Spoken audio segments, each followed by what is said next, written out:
Olá, pessoal. Meu nome é Germano Busch e, ao lado de toda uma equipe, faço a gestão aqui do Instituto Internacional Juarez Machado. Agradeço a você que está ao vivo nos assistindo e participando nesta tarde do dia 14 de dezembro de 2021. Lembrando que a partir de amanhã, ou muito em breve, esse amanhã também é muito relativo, este vídeo estará disponível em nossa página do YouTube para você poder assistir da forma e no horário em que desejar. Em instantes, teremos uma enriquecedora conversa com André Silveira. André é um espetáculo, trabalha conosco e já falarei um pouco mais sobre. Falar um pouco sobre o Instituto, para quem ainda não nos conhece. Nós somos uma instituição privada e sem fins lucrativos, fundada pelo próprio Juarez Machado e com sede na antiga casa da família, de sua família aqui em Joinville, Santa Catarina. Estamos abertos ao público desde novembro de 2014 e, dentre as principais finalidades, estão a de estimular o livre acesso de toda a comunidade às artes em geral, a diferentes fontes de conhecimento e de cultura, por meio da realização de exposições de obras e trabalhos do próprio Juarez Machado e de artistas do Brasil e exterior. Também acontecem em nossa biblioteca artística, que é de livre acesso a todos, lançamentos de livros, bem como em nossos espaços apresentações culturais e artísticas, como dança, música, além de ceder o espaço gratuitamente para grupos, para ensaios e assim por diante. Ainda ocorrem oficinas e práticas artísticas, debates, e desde novembro de 2021 passamos a realizar cursos livres online, abordando temas diversos e sempre ministrados, e a partir de então, por professores qualificados de todo o Brasil, dirigidos esses cursos a interessados nas artes em geral, independente da sua formação, grau de conhecimento. Outra de nossas principais missões é a de preservar a memória artística de Juarez Machado, servindo como rica fonte de pesquisa e estudo para não somente a nossa, mas as futuras gerações. É um trabalho que nós temos intensificado. 2021 foi um ano muito especial para não somente a nossa instituição, mas para o artista Juarez Machado, pois ele comemorou no último 16 de março 80 anos. Preparamos previamente toda uma programação que, por conta da pandemia, acabou sendo adaptada e remanejada, e esse nosso encontro, essa série de encontros, faz parte dessa programação. Contando com o patrocínio do Governo Federal, Ministério do Turismo e Secretaria Especial da Cultura, por meio da Lei de Incentivo à Cultura, ao nosso projeto de manutenção anual, ao Plano Anual de Atividades do Instituto Internacional Juarez Machado, e, claro, contando sempre com importantes colaboradores, apoiadores e amigos, apresentamos essa série de conversas sobre o artista, sobre as artes em geral, falando um pouco da trajetória, da influência e contribuição ao desenvolvimento das artes no Brasil. Hoje, a nossa convidada é André Silveira. André falará sobre o tema Narrando o Mundo com Juarez Machado, que é algo muito importante, muito especial para todos nós, que são os livros de imagem, as narrativas sem texto. A André é formada em artes visuais pela Univille, está conosco há um bom período e é a responsável hoje pelo educativo de nossa instituição. Prometo não falar mais, deixarei com a André, que vai contar um pouco para a gente desse importante trabalho de Juarez Machado. Olá, André, tudo bem? Olá, gente, boa tarde. Como o Germano disse, eu já estou há um bom tempo aqui no Instituto, comecei fazendo um estágio, né? Hoje, como efetiva, mediadora e responsável pela parte educativa desse espaço. Deixa eu tentar passar aqui. Isso.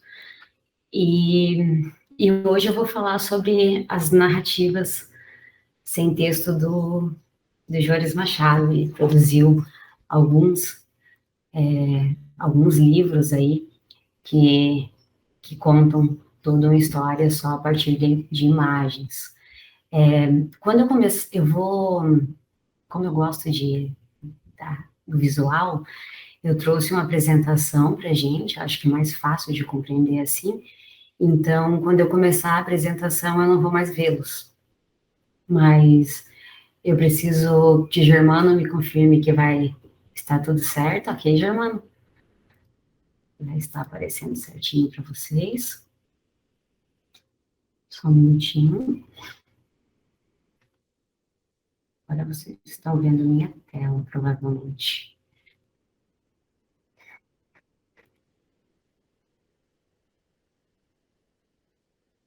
Um minuto, eu vou ter que apresentar pelo Canva, porque tem um pequeno videozinho aqui na apresentação.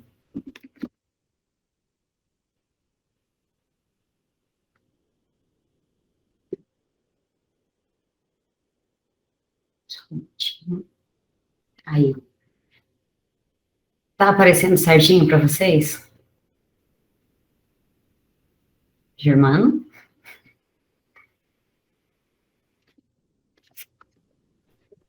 Sim, André. Obrigada. Certo. Muito obrigada. Então, eu não vou conseguir ver o chat e nada disso. Então, qualquer coisa, por favor, alguém abre o microfone aí e me avisa. O tema dessa conversa vai ser Narrando o Mundo com Juarez Machado, ou a partir de Juarez Machado, a partir dessas criações, né, que ele fez ao longo de uma longa carreira artística. E eu trouxe esse questionamento aqui da Alice, que é: para que serve um livro sem figuras e nem diálogos? Aqui, né? É um livro apenas de texto. Esse pensamento dela, ele se inicia no livro, né, Alice no País das Maravilhas, de 1865, e depois, ao longo da apresentação, a gente pode voltar e pensar sobre isso. Ela estava observando, para quem não conhece, ela estava observando a irmã lendo esse livro, que era repleto de palavras, e ela achou aquilo meio chato. Isso ela fez esse questionamento. Mas vamos lá, vamos começar. Então, primeiro, eu vou querer falar um pouquinho sobre a leitura de imagem, para fazer essa introdução, né? Antes da gente ler uma imagem, a gente tem que saber para que serve uma leitura de imagem, por que ela é importante no mundo. E ao longo de toda a história, a imagem sempre esteve presente na vida do ser humano, né? Ela, inclusive, foi a primeira maneira de expressão do ser humano. Eles faziam as suas grafias, não sei se é essa a palavra correta, mas eles desenhavam, né? Eles faziam os grafismos desde o início dos tempos, e era dessa maneira que eles ensinavam a caçar, enfim, ensinavam todo um povo, uma população a expressar também, né? Enfim, no começo já havia a imagem como sendo muito importante para o ser humano. Hoje, no mundo contemporâneo, os estímulos visuais são ainda maiores, né? Eles estão por todos os lados. É uma infinidade de estímulo visual. A leitura de imagem é a primeira maneira de ver o mundo, né, manifestada na criança também. Antes mesmo dela ler, dela escrever, ela aprende a ver imagens, ela aprende a compreender imagens, e até porque a leitura e a escrita ainda é abstrata, né, e para o universo infantil, mas as imagens são totalmente acessíveis e compreensíveis para ela. Sabendo disso, é importante uma alfabetização do olhar. O que é o alfabetismo visual, né, que é chamado? É uma capacidade de ler, compreender e expressar-se através de uma imagem. Ou seja, a partir disso, eu construo infinitas possibilidades de narrativas, de reflexões, de expressões, eu abro caminho para uma leitura mais ampla do mundo. A Maria Laura Spengler, que é uma estudiosa de leitura de imagem, ela, inclusive, tem algumas publicações sobre os livros de imagem do Juarez, ela diz que seria conveniente que a iniciação à leitura da imagem precedesse a alfabetização convencional. Ou seja, ela acha que, nesse sentido, a gente teria melhores leitores e apreciadores das artes visuais, do cinema, do teatro, da dança, das mais diferentes maneiras de expressão do ser humano.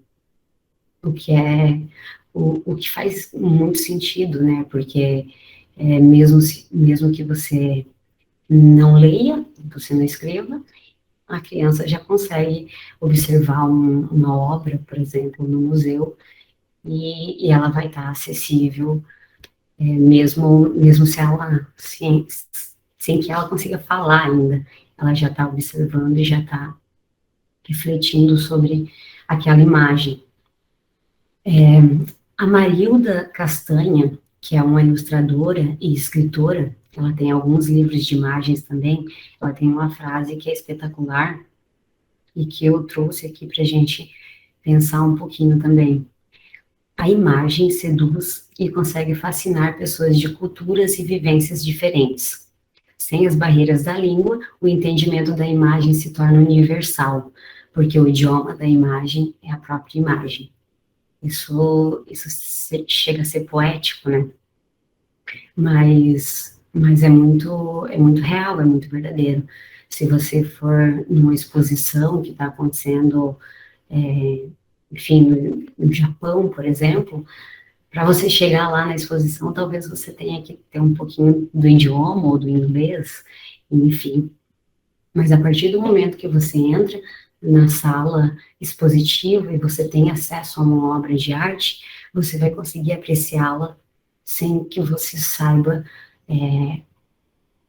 nada sobre a língua do artista que produziu aquela obra, sem que você não conheça absolutamente nada, nem da língua, nem da cultura dele, né? Até porque você vai colocar a sua cultura, a sua vivência, a sua bagagem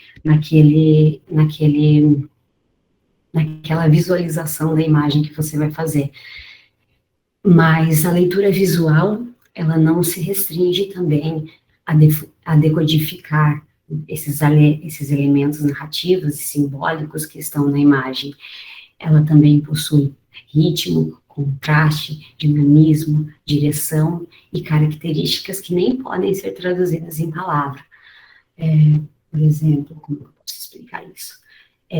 Uma experiência estética que você tem com a obra. Você tem experiência com ela e nem sempre você vai conseguir traduzir isso em palavras. Nem deve, né? Nem precisa fazer isso, a não ser que você queira. Mas é um sentimento, uma emoção, alguma coisa especial que essa imagem te causou, que essa obra te causou, que não precisa ser traduzida em palavra, que ela só existe dentro de você.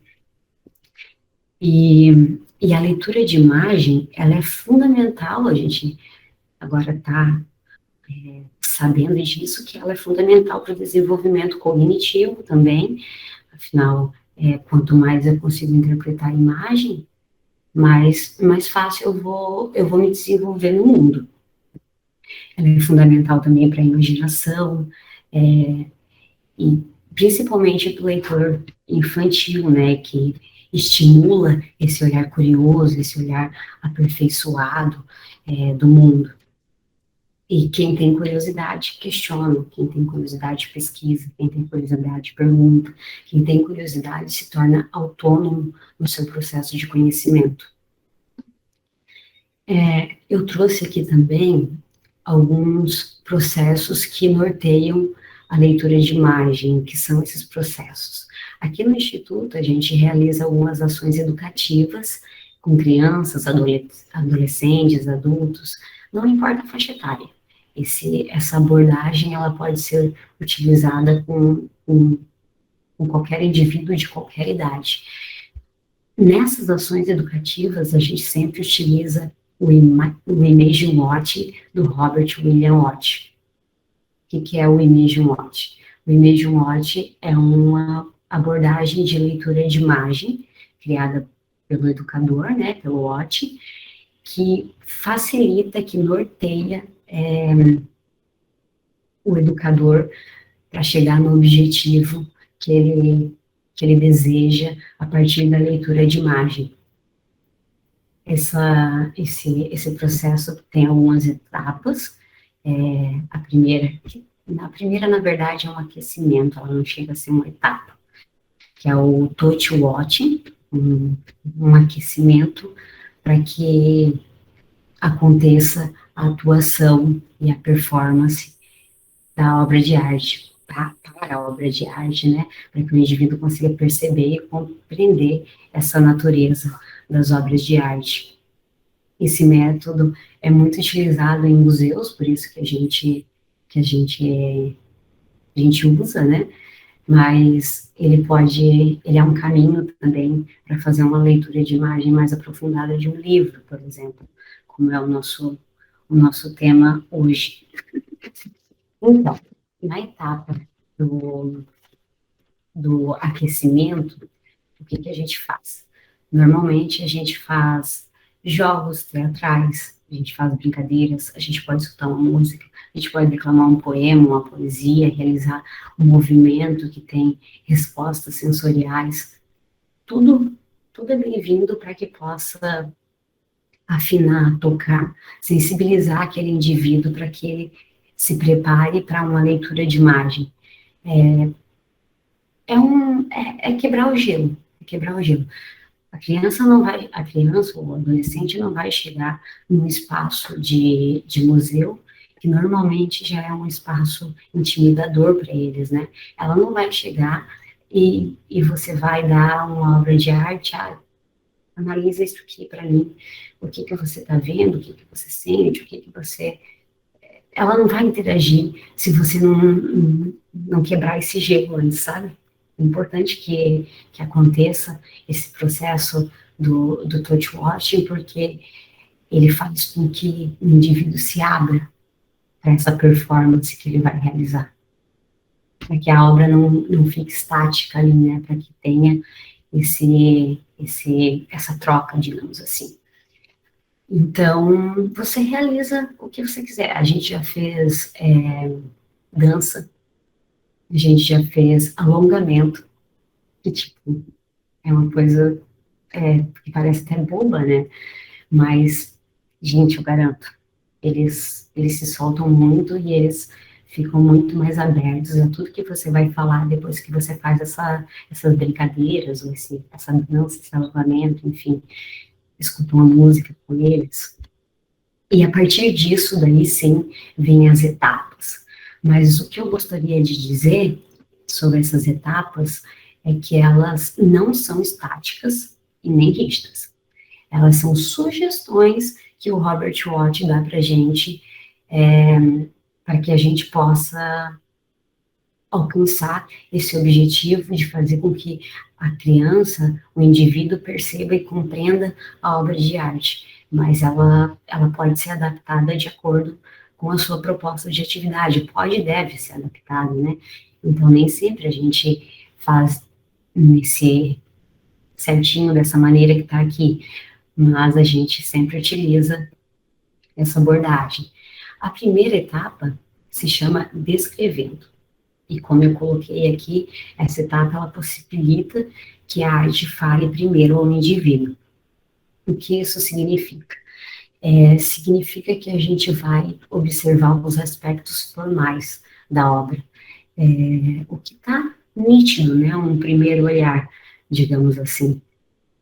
E aqui que entra o educador, a importância do educador de museu ou do professor na sala de aula. Aqui o educador ele vai fazer a ponte que liga o indivíduo o indivíduo à obra. O educador é essa ponte, então o educador vai fazer perguntas que norteiam essa relação que ele vai construir com a obra de arte. Eu trouxe aqui, espero que vocês estejam conseguindo ver, eu trouxe aqui esse cubo mágico, que vai ser a nossa obra de arte hoje. Ele deixa de ser um cubo mágico, o artista pegou ele, trouxe para um ambiente expositivo, conceitualizou ele, e agora ele é uma obra de arte. Eu gosto de fazer dessa maneira didática, que para mim é melhor. Então, na parte de descrever essa obra, o que eu posso perguntar para esse indivíduo? Eu posso perguntar que linhas que vocês estão vendo aqui. Vocês estão vendo linhas nessa obra? Várias linhas, né? Claro que eu não vou responder assim, eu vou responder só para mostrar para vocês. Quando está acontecendo mesmo a leitura, a gente deixa que o aluno, ou que o indivíduo fale. Aqui a gente tem uma linha vertical, aqui a gente tem uma linha horizontal, e se virar, vão aparecendo diversas linhas. Essa aqui é uma obra tátil, por isso que eu estou tocando. Tem forma? Que forma tem esse aqui? Esse é um cubo, né? Esse é um quadrado. Que cores que tem? Tem diversas cores. Tem azul, aqui tem vermelho, aqui tem amarelo, branco, verde. Observe como, quando a gente está analisando a obra dessa maneira, a gente consegue perceber coisas que, às vezes, a gente não perceberia num olhar rápido, né? Aqui tem o nome do cubinho, enfim. Quais cores se destacam? Nesse caso aqui se destaca esse lado do cubo que está preenchido, que está azul. Os outros não estão preenchidos. O artista quis que essa parte, que o azul se destacasse, talvez por algum motivo. A obra tem textura? Ela é chapada? Como que ela é? Essa obra é tátil, então eu estou sentindo que ela é lisa aqui, mas aqui ela tem algumas texturas. E assim por diante. Você vai fazendo questionamentos a ele, quanto mais ele te responder, mais ele vai estar analisando essa obra. E agora vem a etapa analisando mesmo, que é um olhar um pouco mais aprofundado dessa obra de arte. Aqui a gente vai pensar como essa obra foi executada. No caso dessa, né, ela foi executada de uma maneira industrial, provavelmente. Nem sei se tem alguma forma de fazer ela um cubo mágico de maneira manual, não sei, pelo desenho. Essa obra ela foi feita industrialmente, ela é tátil, eu posso mexer nela, né, posso modificar, inclusive, posso tirar esses azuis que não vão estar mais juntos, agora eles vão estar separados, não é mais uma cor predominante. O azul deixa de ser uma cor predominante. Qual a técnica utilizada? Ele utilizou a técnica industrial. Ele aborda um tema aqui, um tema que ele pode abordar com o cubo mágico, ele pode abordar a infância, brincadeira, jogos, lógica, enfim. Na etapa interpretando, que é a minha favorita, a gente tem as respostas pessoais, sensoriais e emocionais a respeito da obra de arte. O que isso significa? Significa que a pessoa que está disposta a observar essa obra dessa maneira, ela vai pensar o que isso aqui causa nela. Que relação que ela tem com essa obra? Remete a algum momento, remete a alguma experiência, remete a alguma infância, remete a um momento especial que ela conseguiu desvendar esse cubo mágico e preenchê-lo. O que remete essa obra para ela? Esse é bem importante, porque a pessoa vai olhar para dentro de si também, além da obra. E aí a gente tem uma quarta etapa, que é a fundamentando. Na fundamentando, a gente, como já diz o nome, né, o educador vai fundamentar e vai trazer os aspectos históricos, estéticos, teóricos, as influências, o que a gente pode pensar sobre isso aqui. Ela é uma obra móvel, que eu posso tocá-la, eu posso movimentá-la, eu posso alterar o que o artista deixou, né, pronto no museu. Então, ela me remete aos bichos da Lygia Clark, por exemplo. Não sei se vocês conhecem, é uma série de obras dessa maneira aqui, tátil. Não dessa maneira, né, em metal, é um pouquinho diferente, mas tem o mesmo propósito. Ela também foi um objeto utilitário tirado do seu contexto, do contexto ao qual ela foi criada, né, para se tornar um objeto de apreciação artística. Então, ela pode ser também um handmade, afinal, é um objeto industrial, né, que eu trouxe para ter uma outra função aqui. Então, é aqui que a gente vai perceber, vai falar, né, sobre o que o estudante ali não está conseguindo visualizar na obra, que é a história, que é a teoria, que é, enfim, os processos históricos da arte. Depois vem uma parte super importante, que é a parte revelando, que é aqui que você vai ter certeza que essa pessoa que está ali apreciando a obra com você conseguiu captar o que você tentou passar para ela. É aqui que a gente vê que o conhecimento funcionou, o conhecimento aconteceu, porque ela vai se expressar artisticamente a partir de toda essa gama de possibilidades, de interpretação que ela teve com essa obra de arte. É aqui que ela vai pegar essa garrafinha, por exemplo, tirar da função utilitária dela e me dizer, olha, André, essa aqui é a minha obra, hoje ela não é mais uma garrafinha, agora ela é um objeto de apreciação artística e ela vai ter a mesma função do cubo mágico. Bom, acho que deu para entender, né? Eu trouxe aqui algumas fotos dessas ações educativas que a gente realiza no Instituto. Ó, aqui nesse momento eu estava fazendo essas etapas com ele, né? Com ele estava descrevendo, estava analisando, estava interpretando, depois fundamentando, e olha só como estava todo mundo prestando bastante atenção. É muito interessante como eles interagem dessa maneira, quando você direciona, né, quando você faz essa ponte com a obra de arte. E aqui tem a parte revelando, em que eles estavam produzindo as pequenas obras deles. Essa aqui foi uma ação educativa que a gente realizou a partir da coleção Autorretratos do Juarez, de 2019. Então, eles tinham que realizar também autorretratos da maneira como eles estavam se sentindo naquele momento. Aqui tem outras imagens. Olha só, muita gente se retratou de máscara, então toda essa relação também, né, com o contexto que eles estão inseridos, é bem interessante. Aqui foi uma outra ação que a gente realizou, foi a partir das esculturas em bronze dos anos 2000, do Juarez.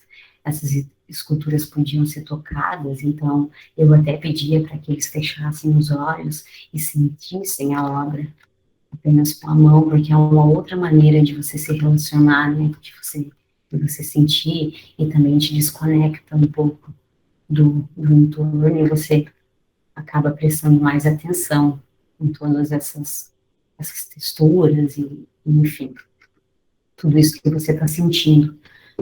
Aqui,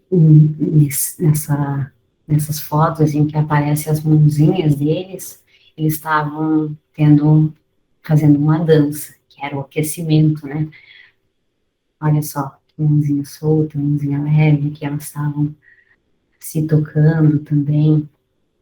Foi bem interessante também esse momento. Agora a gente vai falar sobre os livros de imagem.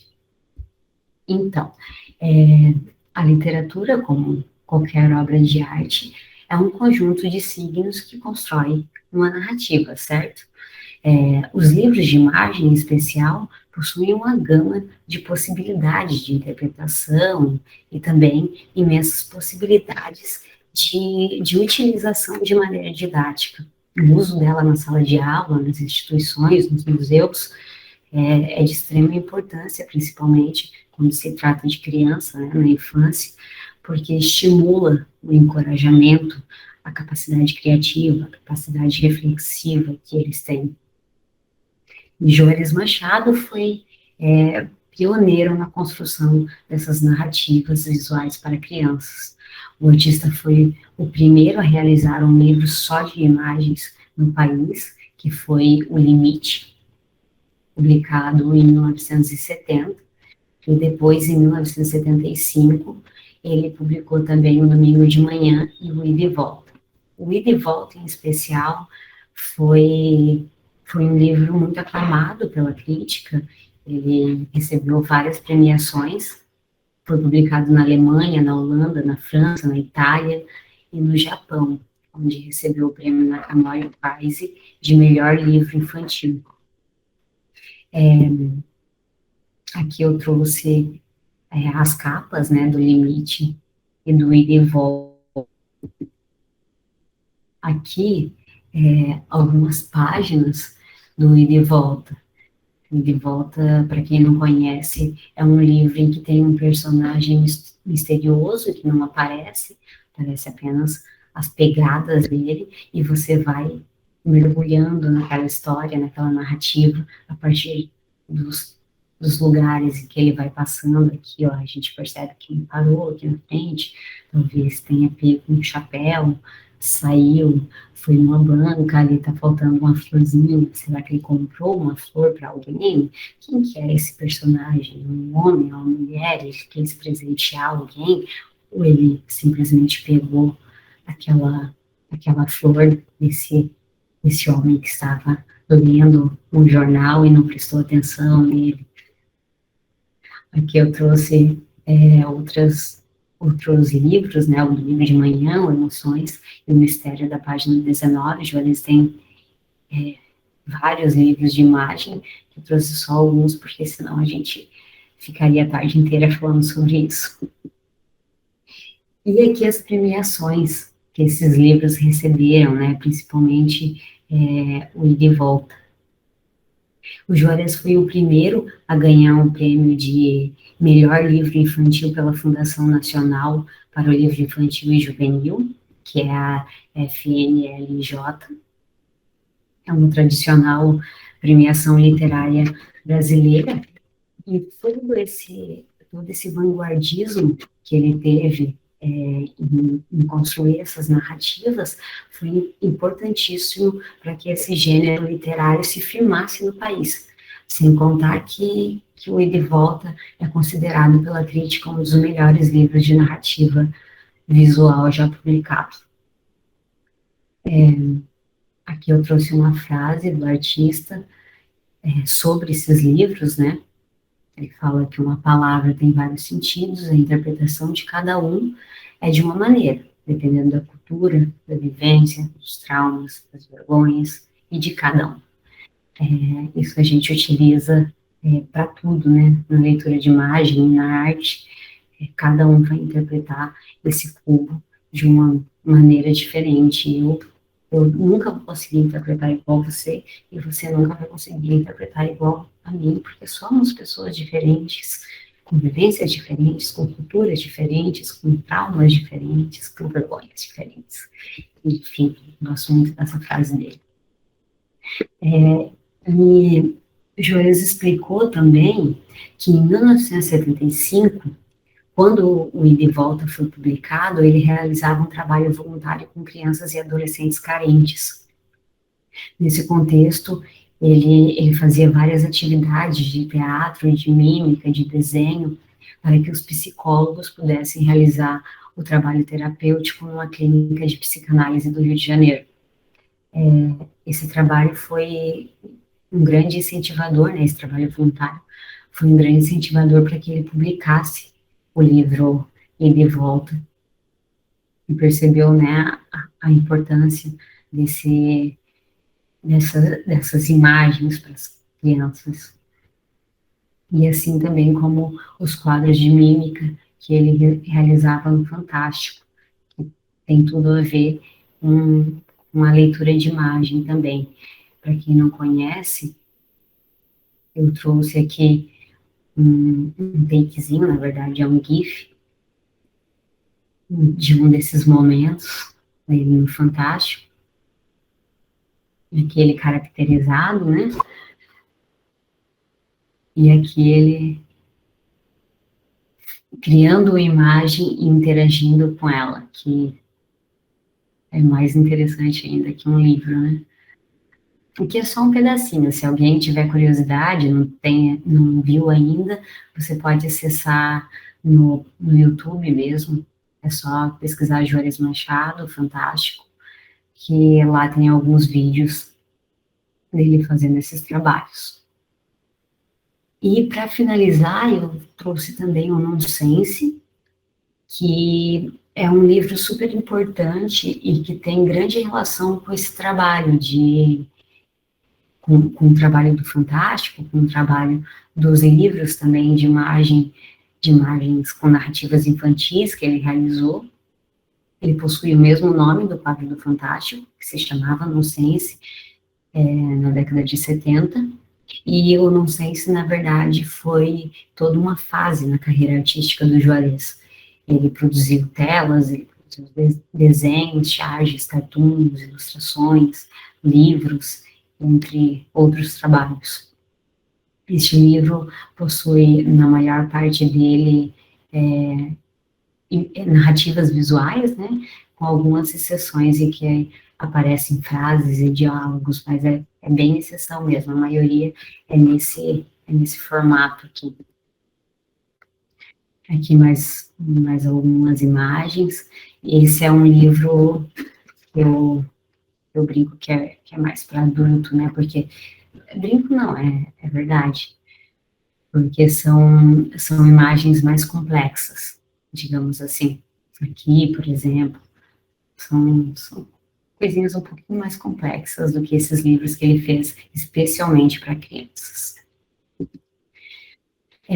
Então, é isso, gente. Eu espero que vocês tenham gostado, espero que a gente possa trocar uma ideia agora. Finalizo com essa foto de 2019, na exposição do Miró, em que a gente estava realizando uma leitura de imagem com as crianças. E é isso. Se alguém quiser falar alguma coisa, eu vou tirar a apresentação aqui agora. Só um minutinho. Bem, enquanto a André arruma ali a tela, parabéns, André, obrigado, e deixamos aberto agora, a partir de agora, para a gente discutir um pouquinho sobre esses processos, né? São importantíssimos, essa desconstrução da imagem, né? É como um elemento ornamental dentro de um livro. Ela passou a ter, a partir dessas publicações, Juarez foi pioneiro, muito bem lembrado e destacado pela André, nesse formato de publicação, né? Fugindo da necessidade do conhecimento, do prévio conhecimento nas nomenclaturas, em letras, e fazer essa leitura quase semiótica, enfim, atribuindo significados, ou diferentes significados ao que o leitor está lendo, vamos chamá-lo dessa forma, dizer dessa forma, né? Essa introdução ao mundo literário para as crianças, nós temos relatos aqui dentro do Instituto, não só ditos pelo Juarez, mas ditos a mim mesmo por outras pessoas, da importância desses livros dentro da psicologia, para descoberta, para novos dizeres, novos olhares, enfim, sobre até situações, às vezes, muito delicadas com as crianças. Então, acho que um livro que vai além da pedagogia, ele entra dentro da psicologia, dentro de outros processos, não somente do educativo, essa questão de narrativa visual. É um campo de experiência absolutamente distinto. Enfim, deixo para todos aí também complementarem ou darem as suas impressões, por favor. André, é sempre admirável acompanhar o trabalho a trajetória da juventude, quando essa juventude se apresenta interessada, estudiosa, pesquisadora, e você representa tudo isso na sua fala agora, nesses minutos que eu te acompanho. Fico muito orgulhoso de ter você nessa equipe do Instituto Internacional Juarez Machado, e você uma das, talvez com o maior tempo aí de atividades, né? Você mesmo já citou, como início estagiária e hoje efetiva num setor da maior importância no contexto do Instituto. Então, isso que você vem apresentando tem uma série de motivadores para todos nós, para toda a sociedade, a comunidade, não só de Joinville, mas quem vem acompanhando o trabalho do Instituto através do que vocês todos, cada um na sua área, vem realizando. E você traz certas informações que vem desde lá da Celiane Knight, da Keila Madeira, e você agora tão efetiva nessa atuação. Mas não são confetes, tá, André? Então, você teve agora uma experiência bastante significativa, de experimentar também um trabalho curatorial, e isso para nós nos motiva muito a continuar cada vez mais numa equipe cada vez mais, enfim, antenada com as coisas. Mas aí, o que você falou, André, me faz pensar que o Juarez é uma espécie de avô dos emojis. Os emojis hoje são representações gráficas, visuais, né? E que teve lá o seu pioneiro Juarez, de certa forma, como um vovô dessas imagens. Mas eu quero te fazer uma pergunta, André. Com toda a sua experiência no setor educativo, nas ações educativas que vocês vêm desenvolvendo, como é que se relaciona essa questão que vocês vêm apresentando da leitura das imagens com o público, não só as crianças, mas me interessa muito a reação dos adultos, das mães dessas crianças ou dos pais que porventura estejam acompanhando. Como é que eles reagem diante disso? Como é que eles aprendem isso de uma forma aberta, uma obra aberta, digamos assim? Qual é a tua experiência nesse sentido, André? Então, muito obrigada, Edson, muito obrigada pelas colocações. Os adultos é um pouquinho mais difícil, digamos assim, é um pouquinho mais difícil acessá-los, né? Porque eles já estão repletos de travas e, enfim. Mas você comentou os adultos que trazem essas crianças aqui no Instituto e muitas vezes participam dessas ações educativas que a gente realizou. Essa última ação, inclusive, com as esculturas, a gente fez juntamente com o responsável tinha que participar da ação. Então, quando é dessa maneira, quando ele vê a criança dele ali sendo tocada por aquela obra e ele vê a diferença que isso causa, como que aquele serzinho tão pequenininho compreende a obra daquela maneira, por que eu sou tão fechado, por que eu não posso me abrir dessa maneira? Aí, a partir das crianças, eles conseguem se relacionar com a obra. é muito mais fácil chegar neles a partir das crianças. Apesar de que também tem outros adultos que vêm aqui e que é como uma criança, que eles já são abertos, enfim, eles estão aqui para apreciar a obra mesmo e para compreender a obra, para, enfim, fruir, né, a obra de arte. Então, depende muito, são uns e outros, mas normalmente é muito mais fácil acessá-los através das crianças. Mas muito boa pergunta, muito boa pergunta. Se alguém mais quiser. Temos aqui a Nicole, fala uma frase do Paul Ricoeur, que eu amo, que ela diz: narrar é dar ordem ao caos, fala da leitura de realidades, das imagens que nos cercam. E a Franciele pergunta como está a produção de livros desta categoria atualmente no Brasil, se tu tens esta informação. Então, hoje, uma autora que eu tenho mais relação com esses livros infantis é a autora que eu citei, a Marilda Castanha, que ela produz alguns livros bem interessantes também, mas não é um ramo que tem muita atuação, não, infelizmente. Infelizmente, as pessoas ainda não entenderam a importância da imagem na vida das crianças, né? Aquele questionamento ali da Alice, no País das Maravilhas, é muito real, porque realmente os adultos ainda têm um pouquinho de trava com isso. Se os adultos sentassem, né, com essas crianças e lessem as imagens com eles, seria bem mais fácil.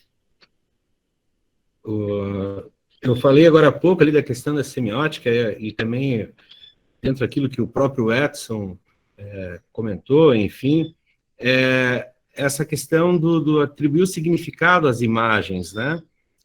Aí a gente amplia, como foi ampliado em relação ao próprio sentimento das pessoas ao verem uma imagem, uma obra de arte, um livro, uma revista, uma foto, enfim, a reação, claro que é absolutamente individual, mas sempre se espera, pelo menos essa experiência que a gente tem aqui, de que o que o autor quis dizer com este desenho, o que o pintor quis dizer com essa pintura, entende? As pessoas ficam esperando uma resposta quando a resposta está dentro delas mesmo, né? Dentro também dessa experiência que tu traz, que tu podes compartilhar e deves compartilhar aqui com todos nós, como reduzir isso, como diminuir ou como romper, haver essa ruptura deste pré-conceito sobre as obras de arte como um todo. Então, isso que tu falou é bem importante, porque, em maioria, as pessoas chegam aqui querendo saber o que o artista quis expressar com aquilo ali, né? Sendo que isso é a última etapa. A primeira etapa é você se relacionar com a obra e, enfim, puxar a sua bagagem, né, as suas experiências, e é assim que você vai construir uma relação com ela. Agora, me fugiu um pouco a tua pergunta, acho que eu... Não, eu perguntei assim, dentro da tua experiência, como diminuir ou como provocar essa ruptura, né, desse preconceito sobre um desenho, sobre uma pintura ou sobre uma escultura, enfim, que as pessoas carregam. Ninguém pergunta, ou poucos perguntam para um autor de uma música o que ele quis dizer com aquela letra, ou uma música sem letra, o que ele quis dizer com aquela sonoridade. Mas as pessoas perguntam o que o pintor quis dizer com essa pintura, o que o desenhista quis dizer com esse desenho. Tu acreditas que haverá uma ruptura dentro disso? Que tipo de processo tu achas que seria o mais viável para se aplicar? Então, a ruptura eu acho que aconteceria a partir do momento que as pessoas visitassem museus. As pessoas precisam visitar espaços culturais e institucionais nesse sentido, e houvesse realmente uma mediação efetiva dessas obras de arte, porque o mediador, ele está ali como com essa função também porque eu não vou saber do nada que eu tenho que olhar esse cubo e, a partir da minha vivência, interpretar ele. Eu preciso que alguém me fale isso. Eu preciso que o educador me fale isso. Eu preciso que a escola me fale isso. Eu preciso que a escola me ensine a linguagem. Então, o mediador é uma figura importante para chegar na pessoa. E o que essa obra te causa? Antes do artista, antes da gente pensar, depois a gente pode pensar nele, mas primeiro eu preciso que você me mostre o que ela te faz sentir, onde te toca, onde te emociona, e é esse que deveria ser o papel do professor, dos próprios pais também, se já chegassem um pouquinho mais afinados nesse sentido, seria muito mais fácil também todo esse processo educacional. Tem duas perguntas aqui. Eu não entendo de arte também é uma visão que precisa ser quebrada, acho que todos nós concordamos, né? Vai dentro disso que a gente falou também. E a Vitória pergunta se você acha que quando conhecemos previamente o artista, a interferência na leitura dessa imagem, se isso é bom ou é ruim. E eu já complemento a pergunta dela. A interferência do mediador ou do próprio curador em seu texto, que tipo de interferência ele pode causar na reação das pessoas? Se há necessidade dessa interferência ou não? Então, com certeza a interferência, a gente, como mediador, a gente sabe muito bem disso, a gente sente na pele isso, e é bem difícil porque quando você conhece demais o artista, quando você conhece muito a obra dele, torna-se mais difícil você se conectar com a estética, né? A estética, não estou falando no sentido de esteticamente, estou falando no sentido de experiência estética. É muito mais difícil ter uma experiência estética com a obra de um amigo meu, ou do próprio Juarez, do que com a obra do artista que eu estou me relacionando agora. Eu não sei de onde veio, não sei se fala a minha língua, eu não sei qual a cultura dele, eu vou descobrir ali a partir da minha leitura, né, ou não também. Mas é muito mais fácil eu me abrir, ter essa experiência com um artista desconhecido, digamos assim. E se é bom ou ruim, para mim, eu acho que é ruim. Eu não gosto muito, não. Mas se torna mais difícil, né? Por isso é ruim. A Nicole fala sobre a democratização, o caminho para que o povo acesse a produção artística. É isso aí. Isso, o estímulo certeza. a frequentar, fazer com que as pessoas passem a frequentar esses espaços, né? Que se torne um hábito, se torne uma... As tradições se criam, a gente sabe disso, as rotinas são criadas e talvez um dos grandes desafios que nós que trabalhamos com arte, nós que gostamos de arte, temos com que essa frequência aos espaços artísticos e culturais passe a fazer parte da rotina das pessoas, no fim de semana, de todo sábado, durante a semana, enfim. Os espaços por si só já estão se tornando mais espaços de comunicação do que efetivamente espaços museais, os museus, perdão, reconstruindo os museus, os espaços estão se tornando mais espaços de comunicação. A própria prova disso é esse nosso encontro aqui, estamos em 16, 20 pessoas e será gravado, está sendo gravado, será publicado no YouTube, quer dizer, isso se torna algo multiplicador naturalmente. Enfim, pessoal, mais algumas colocações, estamos abertos, perguntas, por favor. Não sei se eu respondi todo mundo, não sei se eu respondi todos os questionamentos também. Tá, eu tenho um comentário. Você citou Robert Roth como um norte, né, em vários dos seus trabalhos. E ele salienta, em algum momento do que ele desenvolve, do raciocínio dele, essa interligação das artes, sobretudo nas artes contemporâneas. E vocês têm trabalhado, você trabalhado com educativo, com um artista visual, Juarez Machado, pintor, desenhista, mas também com algumas experiências cênicas através da mímica, arte monumental através dos cenários e tal.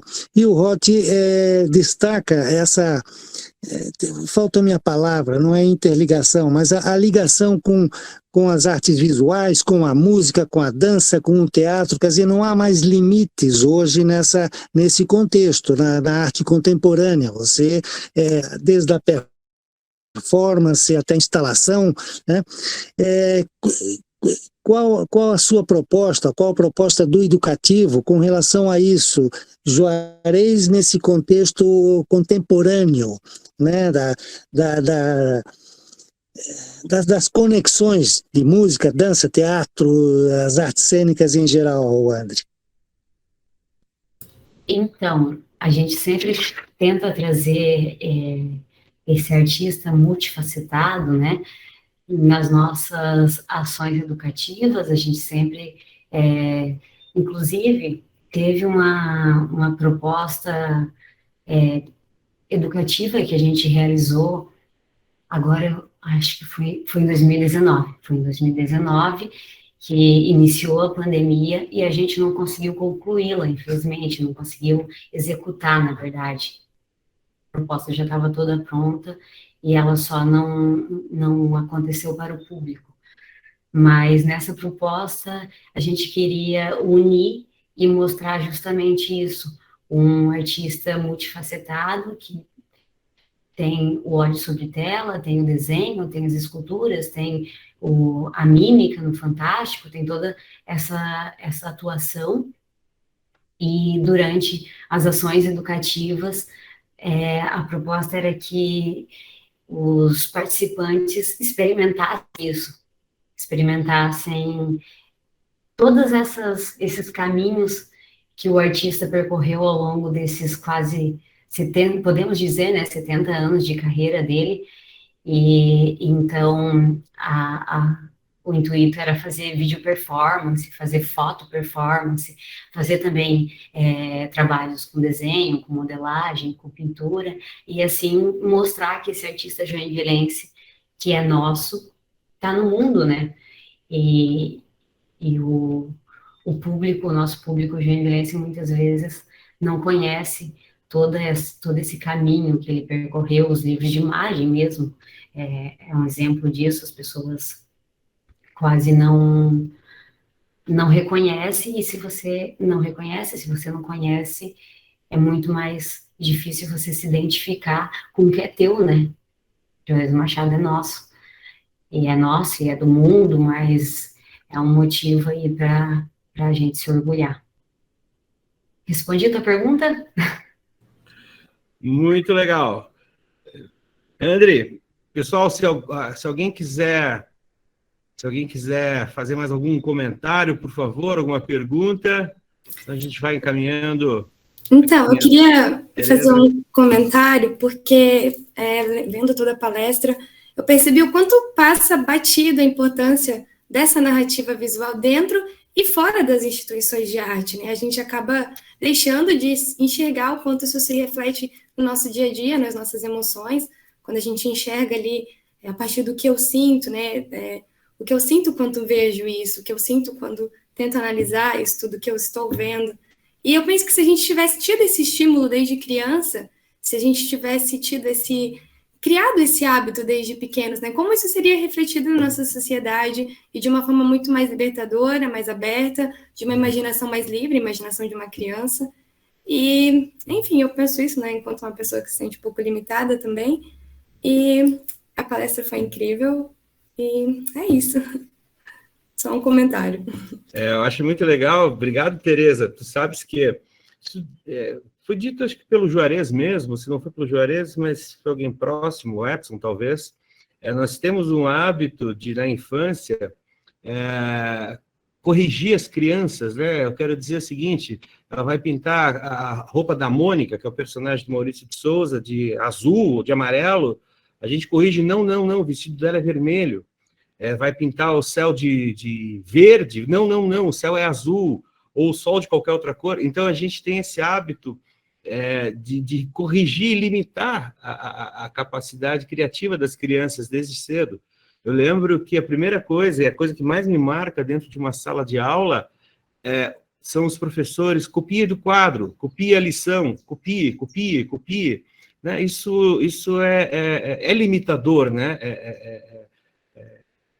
Enfim, vamos lá, seguimos. Sim, e que acha que está corrigindo, né? Mas, na verdade, está estragando tudo.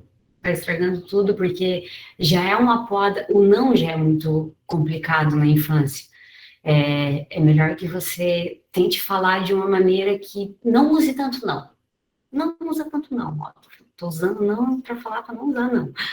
Mas essa poda, ela é definitiva, assim, para muitas coisas. O céu é azul, a grama é verde, e o pássaro não pode estar no chão, o pássaro tem que estar voando. Tudo isso aqui, esse rabisco aqui não é um dinossauro? É sim. Se ele diz que é um dinossauro, e o dinossauro dele vai se transformando, vai se modificando ao longo do tempo, mas ele precisa acreditar na imaginação dele, que está dizendo que é um dinossauro. A imaginação, o potencial criativo dele está falando aquilo, e se você diz que não, você está dizendo que esse potencial está errado. Então, é uma coisa bem, bem séria. Pessoal, elogios no chat, André, que depois você pode ver também. Parabéns, muito obrigado pela tua disponibilidade e generosidade em montar essa apresentação, falar um pouco mais da tua experiência aqui dentro do Instituto, desse atendimento direto com as pessoas nas mais diferentes faixas etárias, com os mais absolutos conhecimentos e interesses em arte. Criar uma equidade diante de tantas desigualdades é muito difícil. E parabéns e muito obrigado mesmo. Mais alguma colocação para a gente poder encerrar? Obrigada. Eu que agradeço o convite. Tem só um comentário rápido. O Germano, nós temos que dar mais desafios para André. Ela leva bem, desenvolve bem. Vamos bolar aí alguma coisa, mais projetos. Parabéns. Muito obrigada, gente. Obrigada pela presença de todos, inclusive, todos e todas. E é isso. Muito obrigada. Isso aí. Então, agradeço a... Valeu, André. Oi, Valeu. Gostei Legal. muito também. Também agradeço a participação de todas as pessoas aqui. A quem está nos assistindo pelo YouTube, agradeço a Carolyn e a Núbia, que fizeram a tradução de Libras nessa tarde de hoje, ao Ministério do Turismo, Governo Federal, a Secretaria Especial da Cultura, esse apoio, esse patrocínio que nos dão ao projeto de manutenção anual do Instituto Internacional Juarez Machado, o Plano Anual de Atividades. Muito obrigado e até breve.